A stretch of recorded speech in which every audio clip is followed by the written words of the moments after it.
নমস্কার, শিব শক্তি অ্যাস্ট্রো চ্যানেলে সকলকে স্বাগত জানাই। আশা করি সকলে আপনারা ভালো আছেন, ভালো থাকুন, সুস্থ থাকুন। আজকের ভিডিওর মূল আলোচনার বিষয় হচ্ছে রাহুর উৎপাত। একদম ঠিকই শুনেছেন, রাহুর উৎপাত অর্থাৎ জন্মছকে রাহু কোথায় থাকলে সেক্ষেত্রে আমাদের দুর্দশা ভোগ করতে হয়। যে কোনো ক্ষেত্রে অর্থহানি হতে পারে, সম্পদহানি হতে পারে, যে কোনো দিক থেকেই। শুরুতেই প্রশ্ন হচ্ছে রাহু কে?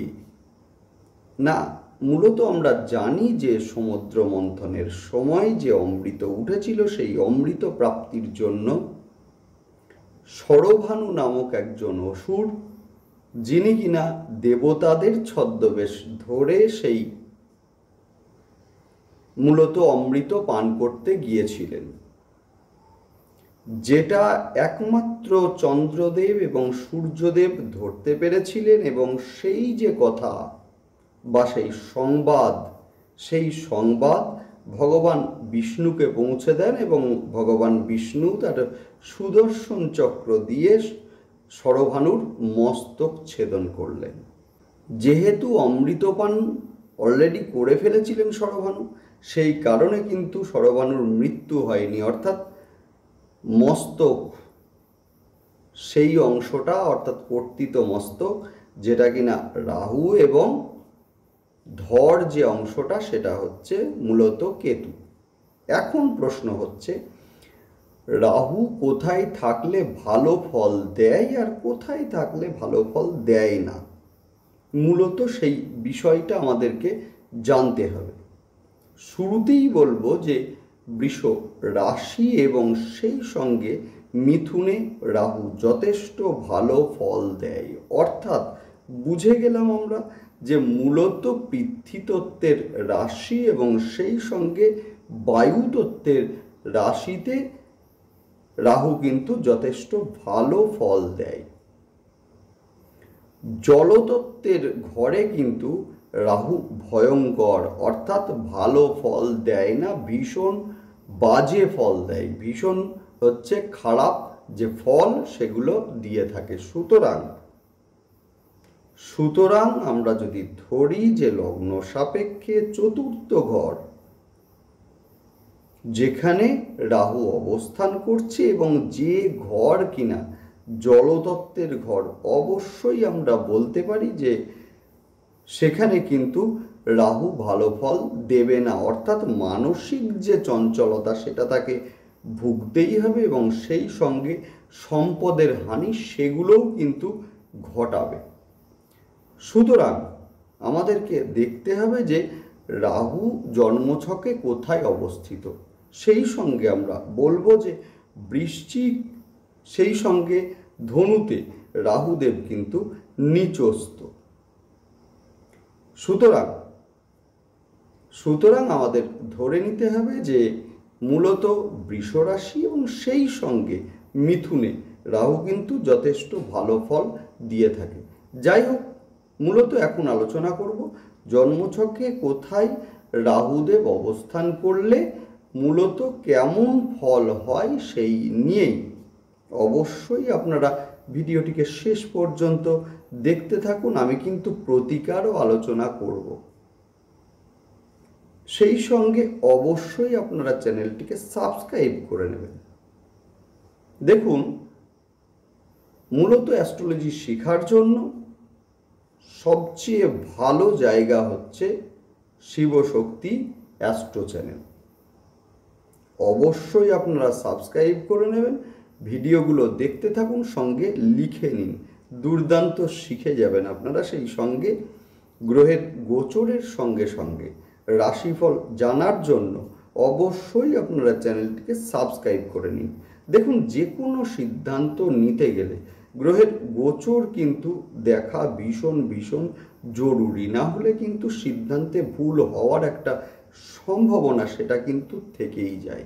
সুতরাং অবশ্যই আপনারা চ্যানেলটিকে সাবস্ক্রাইব করে নেবেন, যাতে গ্রহের গোচরের সঙ্গে সঙ্গে প্রতিটা মুহূর্তে ভিডিও নিয়ে আসি প্রতিটা রাশির জন্য। সেগুলো যেন সহজে আপনাদের কাছে পৌঁছে যায়, সেই কারণেই আপনারা অবশ্যই কিন্তু চ্যানেলটাকে সাবস্ক্রাইব করে নেবেন, সঙ্গে থাকুন।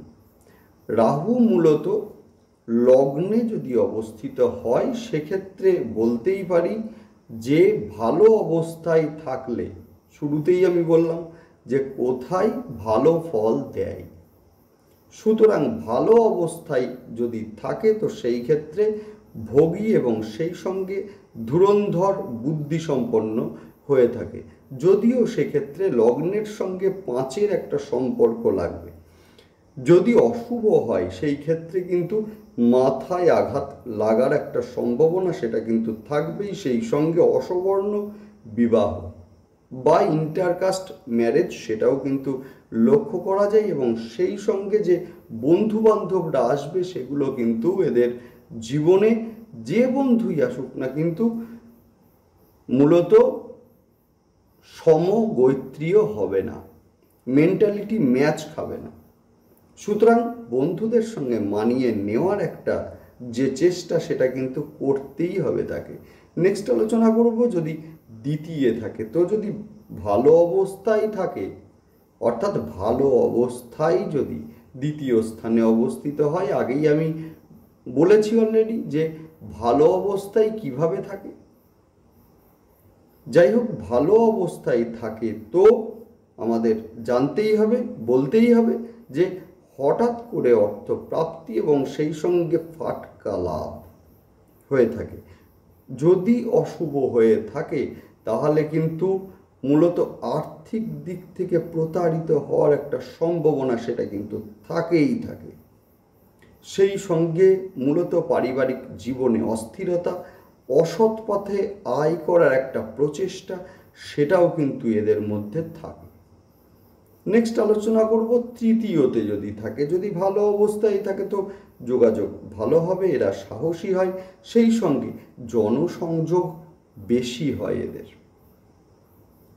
অথচ যদি অশুভ থাকে তো অহেতুক ঝামেলাতে জড়িয়ে পড়ার একটা সম্ভাবনা থাকে, সেই সঙ্গে ভ্রাতা এবং ভগ্নীর অকাল মৃত্যু লক্ষ্য করা যায়।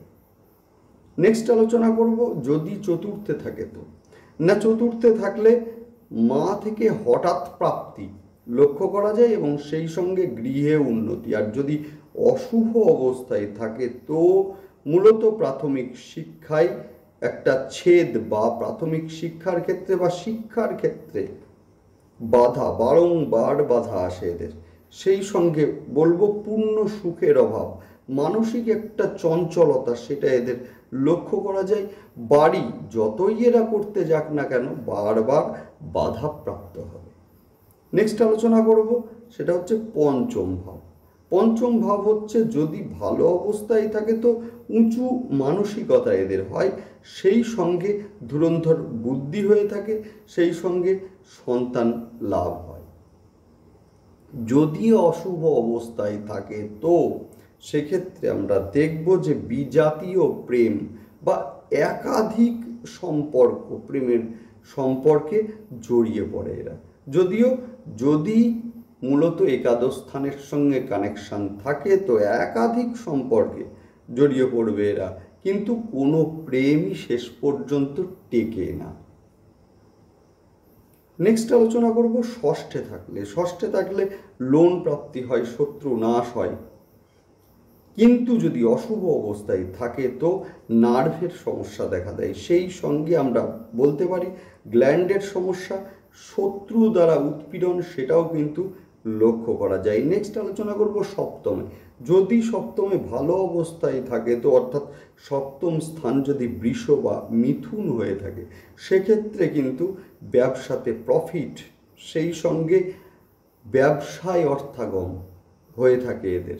যদি অশুভ অবস্থায় থাকে তো ব্যবসা এবং বিবাহিত জীবনে বিভিন্ন সমস্যায় জেরবার হয়ে যায়, সেই সঙ্গে নিচু জাতের বা ইন্টারকাস্টের সঙ্গে একটা সম্পর্ক সেটাও কিন্তু লক্ষ্য করা যায়। নেক্সট আলোচনা করব রাহু যদি অষ্টমে থাকে। অষ্টমে থাকলে দীর্ঘায়ু হয়ে থাকে, যথেষ্ট সাহসী হয়ে থাকে, কিন্তু যদি অশুভ হয় সেই ক্ষেত্রে কিন্তু দুর্ঘটনা, অঙ্গহানি এবং সাংসারিক অশান্তি সেগুলো কিন্তু লক্ষ্য করা যায়। নেক্সট আলোচনা করব নবমে থাকলে, যদি শুভভাবে থাকে তো হঠাৎ করে পৈতৃক সম্পদ প্রাপ্তি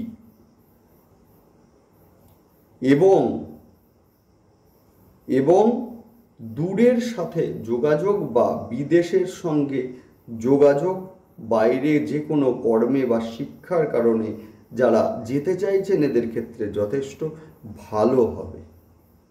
যদি অশুভ অবস্থায় থাকে তো অসৎ উপায়ে রোজগারের একটা প্রচেষ্টা থাকে যদি দ্বিতীয় স্থান সংযুক্ত হয় তো, এবং সেই সঙ্গে বিদেশে গেলে এরা কিন্তু বারংবার বিপদে পড়ে এবং বিদেশে এরা কিন্তু সাধারণত স্থায়ী হতে পারে না, বিভিন্ন সমস্যার কারণে তাদেরকে ফিরে আসতেই হয়। নেক্সট আলোচনা করব যদি দশম স্থানে থাকে তো শুভ অবস্থায় থাকলে বহু লোক জড়িত কর্ম, যেমন সেটা ইঞ্জিনিয়ারিং হতে পারে বা বহু লোক মূলত এদের আন্ডারে যে কোনো কাজ করে থাকে। সেই সঙ্গে বলবো এরা ব্যবসায়ী হয়ে থাকে ভালো। আর যদি অশুভ হয়ে থাকে তাহলে কিন্তু কর্মস্থলে বারংবার মান সম্মান হানি এবং সেই সঙ্গে শত্রুতার সম্মুখীন হয়ে থাকে। নেক্সট আলোচনা করব যদি একাদশ স্থানে থাকে তো একাদশ স্থান যদি শুভ অবস্থায় থাকে সেক্ষেত্রে কিন্তু ব্যাংক ব্যালেন্স প্রচুর হবে, আর অশুভ অবস্থায় থাকলে কিন্তু ঋণগ্রস্ত হয়ে যাবে, বারংবার ঋণের জালে জড়িয়ে পড়বে। নেক্সট আলোচনা করব দ্বাদশে থাকলে বিদেশ যাত্রা, অবশ্যই 100% ভালো অবস্থায় থাকলে বিদেশ যাত্রা এবং সেই সঙ্গে একাধিক সঙ্গী বা সঙ্গিনীর পরিবর্তন, যদিও সেটা পঞ্চম স্থানের সঙ্গে সংযুক্ত হতে হবে। আর যদি অশুভ অবস্থায় থাকে তো পায়ের পাতায় রোগ, স্ত্রী বিষয়ে অসুখী এবং সেই সঙ্গে বিবাহ নিয়ে মামলা মকদ্দমা, আইন আদালত এবং সেই সঙ্গে জেল পর্যন্ত হতে পারে।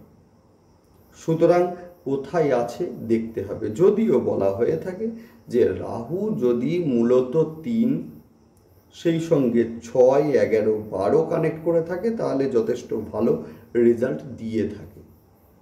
যদি সেটা না হয় তাহলে রেজাল্ট কিন্তু বিপরীত হবে। সেই সঙ্গে দেখতে হবে জলতত্ত্বের ঘর কিনা। জলতত্ত্বের ঘর হলে কিন্তু ভয়ঙ্কর, সেক্ষেত্রে রেজাল্ট কিন্তু ভালো হবে না, একদম 100% হবে না। সুতরাং দেখতে হবে যে কোথায় বসে আছে, নিচস্থ আছে কিনা, অর্থাৎ বৃশ্চিক বা ধনুতে আছে কিনা। যদি বৃষ বা মিথুনে থাকে যথেষ্ট ভালো হবে। সুতরাং এগুলো দেখার দরকার। এবার বুঝতেই পারছেন যে যাদের অশুভ অবস্থায় আছে তো এরা কি করবেন। সেক্ষেত্রে বলবো যে অবশ্যই আপনারা যাদের রবি এবং রাহু একসঙ্গে আছে এদের ক্ষেত্রে বলবো প্রতি অমাবস্যায় গঙ্গা স্নান করুন, দুর্দান্ত রেজাল্ট আপনারা পাবেনই পাবেন।